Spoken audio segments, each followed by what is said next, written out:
Hello everyone, my name is Mr. Cloud, and today I have for you a Poppy Playtime theory. If you read the title, then you know what I'm talking about. Not every toy inside of Playtime Co. is evil or a villain, even the prototype. So I hope we get this theory right, or somewhat close, as my other two were straight up rubbish. So let's get into it. So what I mean is that not every toy inside of Playtime Co. is evil or a villain, but instead mentally broken and brainwashed. Why I say this? Well, in the restricted videos that Mob Entertainment posted on their YouTube channel a month after Chapter 5 came out, we see Catnap getting brainwashed into thinking that he is just a toy, nothing more. Does it ever bother you the way they act after we...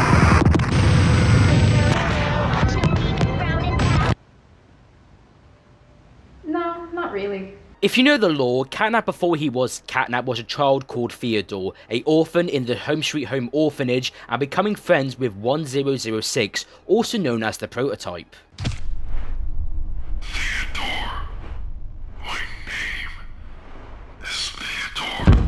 For clarification, the prototype isn't Elliot Ludwig, but instead Oliver, or more known as Ollie Ludwig, a orphan that Elliot Ludwig adopted. Anyways, back to Catnap. Theo tried to escape the factory but didn't know how to use the green hand, which resulted in Theo getting severely electrocuted and injured. With him facing death, the scientists under the control of the prototype made Theo into Catnap. What is your name? What is... yes, your name, please.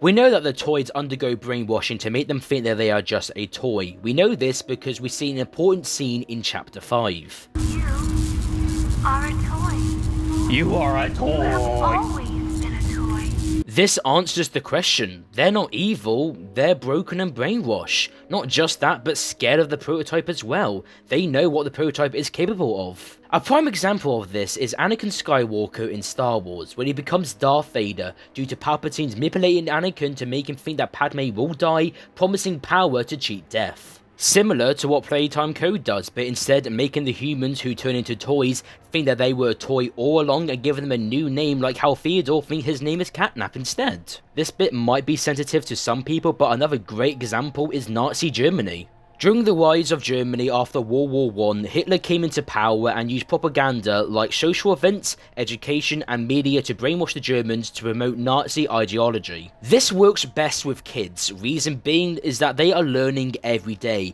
and if you manipulate them into think differently, they will think that instead. A perfect example of Playtime Co. Brainwashing toys to think that the prototype is a god, leading the toys to commit the Hour Droid to fight back, giving him the title as the one true god. We even see this with Catnap praying to a statue of the prototype in Chapter 3. The reason being that Catnap trusts the prototype is because the prototype saved his life and made him stronger, again using that brainwashing tactic I mentioned before, giving the prototype the protection to live if anyone tries to kill him or goes against him, using Catnap to hunt them down to those who appear as a threat to him. And if you really think about it, the prototype might actually be broken too. Remember that the prototype was originally an orphan too, and with Ollie becoming the prototype, he was addicted to power, same with Anakin Skywalker. Remember, Ollie was a human before becoming the prototype, but what if Elliot Ludwig brainwashed him too, but not fully? Elliot did die, but we don't know how, but maybe the prototype killed him to stop him making children into toys.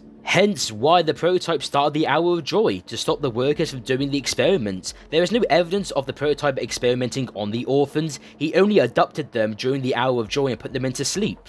He also may have forced the scientists to keep Theodore alive but not make him remember who he is originally, as Theodore was friends with the prototype. But my theory goes that every toy is broken mentally. The only true villains are Elliot Ludwig, Harley Sawyer, Leif Pierre, and the workers. Those who are pure evil villains, while the toys are broken and brainwashed, even the prototype. Remember, the prototype only started the Hour of Joy, more likely to stop the experiments from happening and keeping the toys in the factory to keep the secret of what happened in Playtime Co. hidden forever, and maybe, just maybe, he's protecting the humans outside the factory, so the toys won't go on a wild killing spree, as he does know what the toys are capable of thanks to the Hour of Joy. Again, we have no evidence of the prototype doing the experiments, only the staff did. He may have done the experiments on the toys instead of the actual humans instead, but hey, that is just a theory. Thank you guys so much for watching this video. This theory might be rubbish as well, or it might be right, but who knows, we'll find out in the final chapter when we get more answers. Again, thank you guys so much for watching this video. If you find it interesting, then consider subscribing, helps out a massive ton. I'll see you all in the next one. Bye!